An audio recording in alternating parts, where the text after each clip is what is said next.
मराठी चालकांवर परिवहन विभागाकडून कारवाई येत आज राज्यभरातील 1499 वाहनधारकांना नोटीस बजावण्यात आली आहे। राज्यात एकूण 5211 वाहनधारकांची तपासणी करण्यात आली आहे, तर एकट्या मुंबई महानगर क्षेत्रात एकूण 3900 वाहनधारकांची तपासणी केल्यानंतर 722 वाहनधारकांना खरं तर नोटीस बजावण्यात आली आहे।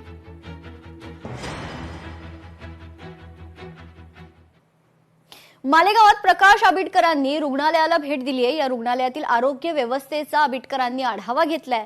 रुग्णालयातील समस्या तातडीनं सोडवल्या जातील अशी प्रतिक्रिया यावेळी आरोग्यमंत्री प्रकाश आबिटकरांनी दिली आहे।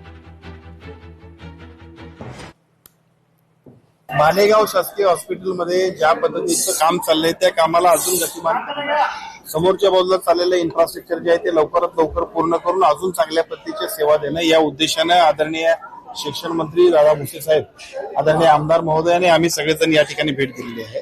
खरं तर इथं पेशंटचा ट्रेंड खूप आहे। हजाराच्या आसपास जर दररोज ओपीडी असेल तर अजूनही आम्हाला खूप सुविधा देणं आवश्यक आहे।